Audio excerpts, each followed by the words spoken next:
بسم الله الرحمن الرحيم، الصلاة والسلام على رسول الله وعلى آله وصحبه أجمعين، أما بعد.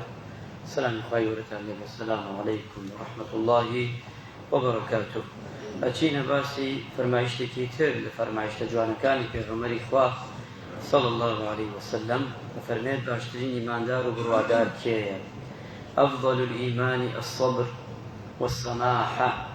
باشترين إيمان لكسلك كوبيتوا ئەوەیە کە ئارامگری زۆر بێ، واتە خۆڕاگر بێ، سابری بێ کە زۆری کار بێ، وەسەماحە نەرمونیان بێ، چاوپۆشی زۆر بێ لە خەڵک و لەسەر خۆی بێ کە تایدا.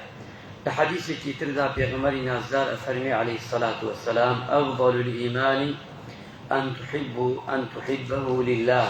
هەموو شتێک ئیماندار خۆشی بێ لەبەر ڕەزامەندی خوا، وأبغضه لله. وهرچی شتێکش خوا ڕخی لێ بێ کە ئەو مرۆڤە ڕخی لێ بێ لەبەر ڕەزامەندی خوا، لەبەر نەفسی خۆی نەبێ. وتعمل لسانك في ذكر الله عز وجل. وأم مرۆڤە بەردەوام زبانی پاراو بێ بە ذکری خوا. وأفەرمێ: وأن تحب للناس ما تحب لنفسك. وأوەی بۆ خۆی خۆشی گەرەکە بۆ خەڵکیش خۆشی گەرەک بێ. وتكره له ما تكره لنفسك.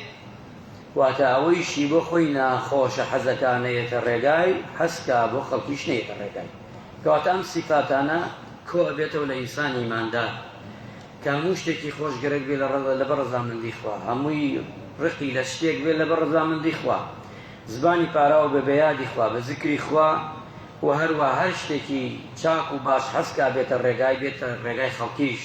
هەر شتێکش خراپ بێ حەزکا نەیەتە ڕێگای خۆی، نەیەتە ڕێگای خەڵکیش. وای گەورە ڕەحمەت و لایەتمان کەوت فەرموویانی